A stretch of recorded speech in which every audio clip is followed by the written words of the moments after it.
និយាយទេប៉ុន្តែពេលខ្លះយើងបដុំតាមទាំងអស់មិនកើតដែរមិនបានអាត្មាថាអញ្ចឹងមិនមែនប្រុសគ្នាឯងយកកាន់ជើងនេះឯងទេអត់ទេប៉ុន្តែពេលខ្លះមិនបានតាគាត់ចេះតែបែកបាយផ្ទះទៅនេះទៅនោះខ្លះពេលខ្លះយើងរកមូលហេតុតិចទៀតចាំចូលធរណាសាធរអញ្ចឹងណាយើងរកមូលហេតុតិចសិន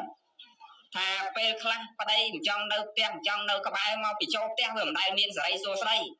ឲ្យតែចូលយាយចងមុខដាក់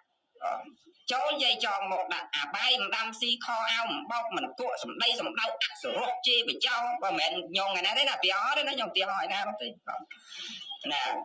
មិនដែលមានសេរីសួស្តីឲ្យតែមកដល់ផ្ទះឆេះមកដល់ផ្ទះឆេះមកដល់ផ្ទះឆេះហើយដល់តានេះឯងខំប្រឹងរកស៊ីលីសៃរែកពុនចង់ងាត់ចង់រស់ហើយបើមកដល់ផ្ទះតែចឹងទៅពិបាកណាដូចចង់នៅមកទៅគ្មានសេរីសួស្តីបាយទឹកអីមិនដឹងនៅណាឆ្នាំងចានចេះលាងចេះបោកចេះកុកគិកកុកបើក្លិនខ្លួននឹងសឹងថាបរិយកញ្ចក់ឆ្នាំនឹងនៅជាប់មាត់រហូតព្រឹកកញ្ចក់ថ្ងៃកញ្ចក់ស្រាធំក្លិនសពុតអង្គុអីបងអាលេអាឡាក់ពេកទៅគេចេះតែនេះណោះណាញោមណាញោម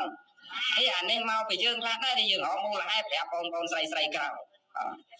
ណាហើយបើយើងចេះរៀបចំទុកដាក់គេហៅថានិយាស្ត្រីនោះអរិយាប័ត្ររបស់ស្ត្រីនោះដែលយើងត្រូវប្រកាន់ជាប់នោះញែកញក់តិចទៅឲ្យរៀបចំខ្លួនឲ្យបានស្អាតបាតផ្ទះសម្បែងបាយទឹកត្រីសាច់យកចិត្តទុកដាក់ក៏ទំនុកបំរុង